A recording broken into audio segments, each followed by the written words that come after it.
national au plan sous-régional, le Flash Info de ce matin vous propose un tour d'horizon sur l'essentiel de l'actualité économique. Bonjour à toutes et à tous. L'Autorité de protection des données à caractère personnel a tenu des journées portes ouvertes les 10 et 11 mars 2026 à Alada.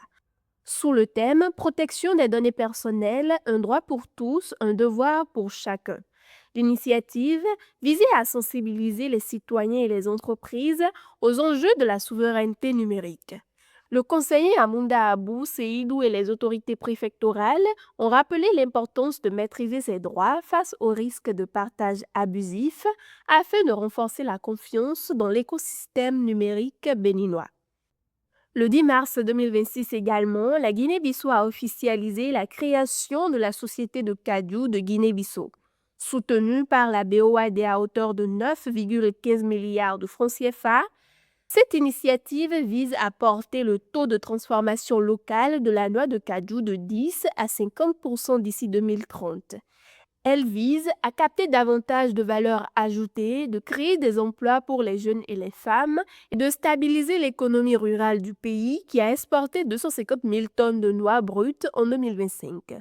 On poursuit avec le Maroc qui lance une subvention de 750 dirhams par tonne pour l'exportation de tomates fraîches hors Union européenne et Royaume-Uni.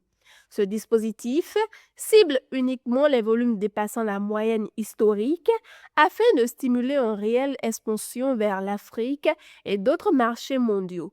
L'objectif est d'abord réduire la dépendance commerciale envers l'Europe, qui absorbe plus de 90% des ventes, et ensuite apaiser les tensions avec les producteurs européens. Ces derniers multiplient les accusations de concurrence déloyale face à la percée marocaine. Au Congo, pour terminer, le président Félix Tshisekedi a promulgué l'ordonnance créant un tribunal et un parquet financier spécialisé. Basée à Kinshasa, cette juridiction traitera exclusivement des crimes économiques, corruption, détournement de fonds et blanchiment. Porté par le ministre Constant Mutamba, ce projet vise à assainir le climat des affaires et à rassurer les investisseurs internationaux. Les dossiers en cours seront transférés sous 3 mois.